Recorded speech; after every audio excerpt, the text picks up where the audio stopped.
মৰিগাঁও সদৰ আৰক্ষী চকীৰ সন্মুখত অসমৰ এজন জনপ্ৰিয় ইউটিউবাৰৰ অৱস্থান ধৰ্মঘট। কিমান দুখ পাইছোঁ মানে এতিয়া হয়তো কান্দিব মানে পৰা নাই কথাটো। ইণ্ডিয়ান পোষ্ট অফিচৰ ওপৰত মানুহৰ কেনেকৈ বিশ্বাস থাকিব? সময়ে সময়ে দাগ সেৱা যোগে গ্ৰাহকলৈ অহা পাৰ্চেল বহু সময়ত হৰলুকি হৈ থকাৰ কথাটো ভুল নহয়। এইবাৰ মৰিগাঁও জিলাৰ আছাম জেটৰ ইউটিউবাৰলৈ সুদূৰ লণ্ডনৰ প্ৰবাসী এগৰাকী মহিলাই আছাম জেটৰ ইউটিউবাৰ লাভুমণি আমচঙক ডাকযোগে উপহাৰ হিচাপে প্ৰায় 50,000 টকা মূল্যৰ এটা কেমেৰা পঠাইছিল কেইদিনমানৰ পূৰ্বে। কিন্তু পাৰ্চেল বক্সটো সুদূৰ লণ্ডনৰ পৰা আহি অসম পোৱালৈকে সকলো ঠিকেই আছিল। পিছে মৰিগাঁও জিলাৰ মুখ্য ডাকঘৰৰ অধীনস্থ নটুৱা গাঁও শাখা ডাকঘৰৰ ডাকোৱালজনে পাৰ্চেলটোৰ গৰাকী লাভুমণি আমচঙক দিয়াৰ মুহূৰ্ততেই লাগিল কেনা।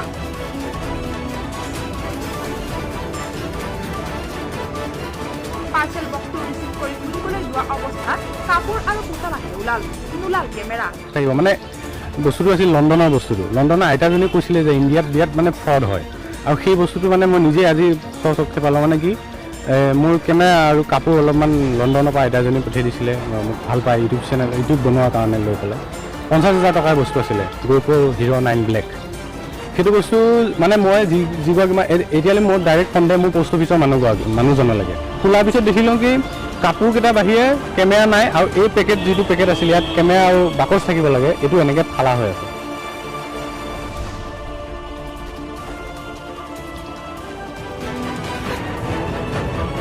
পিছত ডাক বিভাগৰ 2-এজন বিষয়া কৰ্মচাৰীক নিজাববীয়াকৈ সোধপোছ কৰি কোনো ধৰণৰ উত্তৰ নাপাই লগে লগে মৰিগাঁও সদৰ আৰক্ষী চকীত এটি গোচৰ ৰুজু কৰিছিল।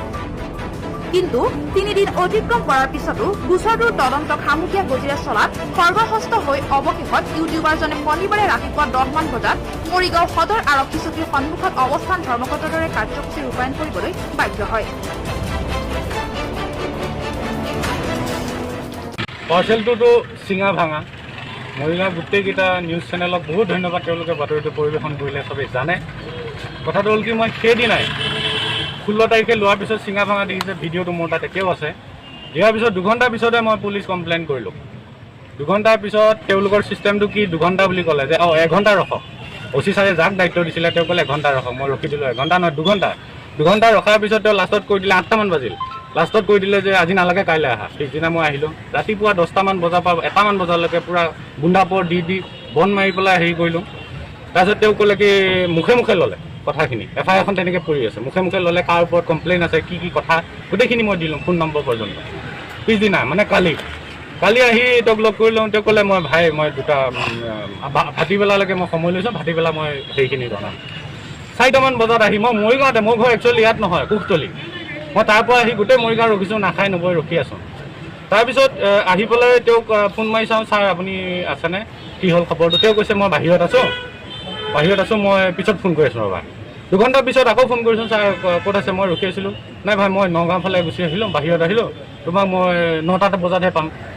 3 দিন ভাবি চাওক, 3 দিন চিম্পুল এটা কথা কেনেকৈ ফালা গ'ল। 3 দিন একো উত্তৰ নাই, থানাৰ ফালৰ পৰা কোনো ৰেছপন্স নাই। তাৰমানে সাধাৰণ মানুহ যে আমাৰ হাতত যে মন্ত্ৰী বিধায়কৰ কোনো আশীৰ্বাদ নাই, বাবাৰ মাৰ যে খেতিয়ক মানুহ যে আমাৰ যে আশীৰ্বাদ নাই, সেয়া প্ৰমাণ।